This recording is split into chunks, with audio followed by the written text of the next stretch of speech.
Hello guys, మనమైతే ఈరోజు నిన్ను కోరి ఫ్యాన్స్ సెలబ్రేషన్స్కి అయితే వెళ్ళిపోతున్నాం. అది కూడా సుష్మా 70mm వనస్థలిపురం. నా ఎక్స్పీరియన్స్ అయితే షేర్ చేసుకోబోతున్నా. షార్ట్ అండ్ ఇంట్రెస్టింగ్ ఉంటుంది, లాస్ట్ వరకు చూడండి. కట్ చేస్తే కరెక్ట్ టైంకి మా తెలిసిన అన్నయ్య అయితే వచ్చాడు. బస్ స్టాప్ వరకు అయితే లిఫ్ట్ ఇచ్చాడు. నా ఆటో మనీ సేవ్. ప్రభాస్ అన్న చెప్తే అది ఆరా, మనం చెప్తే లారా. కట్ చేస్తే సికింద్రాబాద్ నుంచి వనస్థలిపురం అయితే వెళ్ళిపోతున్నాం. 45 రూపీస్ అంట.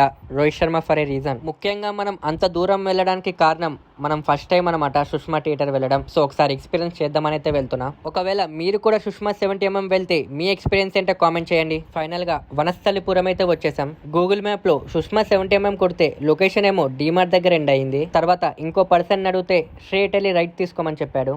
అలానే లొకేషన్ కి అయితే వచ్చేసాను. దీన్ని బట్టి మనకి ఏమర్థమైందంటే మెషిన్స్ కన్నా హ్యూమెన్స్ నమ్మడం బెస్ట్. అదిగో భైరవ పేపర్లు అయితే లోపలికైతే తీసుకుని వెళ్ళిపోతున్నారు. అండ్ మన ఫాలోవర్స్ కూడా 1-2 మెంబర్స్ అయితే కనిపించారు. ఇలా మన వాళ్ళు కనిపిస్తే చాలా మంచిగా అనిపిస్తుంది. వీడియో తీద్దాం అనుకున్నా, మళ్ళీ వాళ్ళు అన్కంఫర్టబుల్ ఫీల్ అవుతారని తీయలేదు. కట్ చేస్తే షో టైం అయితే అయిపోయింది. లోపలైతే వ్యూ అయితే ఇలా ఉంది, చూడొచ్చు మీరు కూడా. చూడడానికి అయితే బాగానే ఉంది. అసలైన కథ మూవీ స్టార్ట్ అయ్యాకైతే తెలుస్తుంది. ఎందుకంటే మనకు మెయిన్ గా కావాల్సింది సౌండ్ క్వాలిటీ ఇంకా పిక్చర్ క్వాలిటీ. స్టార్ట్ అవడమే వెల్కమ్ టు సుష్మా 70mm అనే వీడియోతో అయితే స్టార్ట్ అయ్యింది. ఈ మధ్య ఇదొక ట్రెండ్ అని చెప్పొచ్చు. మనం మెయిన్ గా విమల్ 70mm ఇంకా సాయిరామ్ 70mm లో ఇలాంటి వీడియో అయితే చూడొచ్చు. కట్ చేస్తే అతిథి ప్రమోషన్స్ అయితే చాలా గట్టిగానే ఉన్నాయి. May 29th అయితే రిలీజ్ అవబోతుంది. నెక్స్ట్ మన యునైటెడ్ TFI ఎడిట్ అయితే పడిపోయిందనమాట. ఫస్ట్ అయితే భయం వేసింది, ప్రింట్ ఏంటి ఇలా ఉందని. తర్వాత అర్థమైంది ఇది సపరేట్ గా పీసీ కనెక్ట్ చేసి ప్లే చేశారని. మీకు కూడా మూవీ ప్రింట్ చూస్తే మీకే అర్థమవుతుంది. కొంచెం అయితే డిసప్పాయింట్ అయ్యాం, ఎందుకంటే ఎడిట్స్ అయితే చాలా బాగున్నాయి, కానీ ఆ క్వాలిటీ అయితే నచ్చలేదు. ఇంకా అలా నానిగారి క్లాస్ మాస్ టైటిల్ కార్డ్స్ అన్ని మిక్స్ చేసి చాలా బాగా వేశారు. అట్ లాస్ట్ నిన్ను కోరి మూవీ అయితే స్టార్ట్ అయిపోయింది. ఇంకా స్టార్టింగే ఇలా స్పెషల్ లైట్స్ ఎఫెక్ట్స్ అయితే బాగా ప్లాన్ చేశారు. ఇంకా ఇంటర్వెల్లో తర్వాత ఆయా షేర్ సాంగ్ అయితే వేశారనమాట. జస్ట్ అలా 2-3 డాన్స్ చేయడం అయితే స్టార్ట్ చేశారు. నెక్స్ట్ ఇంకా మనందరికీ తెలియనిది ఏముంది, అందరు స్టేజ్ అయితే ఎక్కేశారు. మీకు ఆయా షేర్ గురించి తెలియనిది ఏముంది, అక్కడ చొక్కలు చించుకొని మరీ డాన్స్ అయితే చేస్తున్నారు.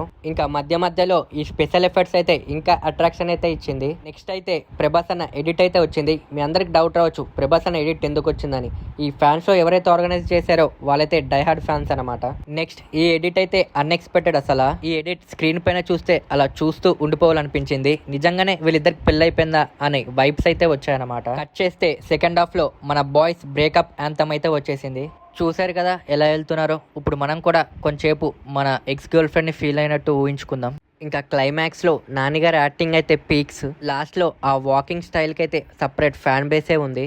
సో ఇదన్నమాట మన మూవీ ఎక్స్పీరియన్స్. ఇంకో డిసప్పాయింట్మెంట్ ఏంటంటే రోజ్ పెటల్స్ అండ్ బెలూన్స్ అని చెప్పారు, అవి కూడా ప్లాన్ చేయలేదు. ఇంకా మీకు కూడా ఇలా ticket booking updates fans updates కావాలంటే వెంటనే ఫాలో అయితే చేసుకోండి. మళ్ళీ నెక్స్ట్ వీడియోతో వచ్చేద్దాం. Bye, take care.